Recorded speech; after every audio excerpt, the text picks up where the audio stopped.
Cicho. Mamy tutaj gościa.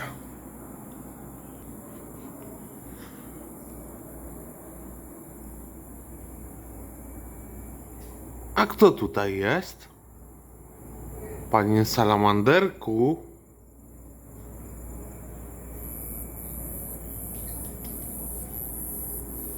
Łup, łup. O, uciekł.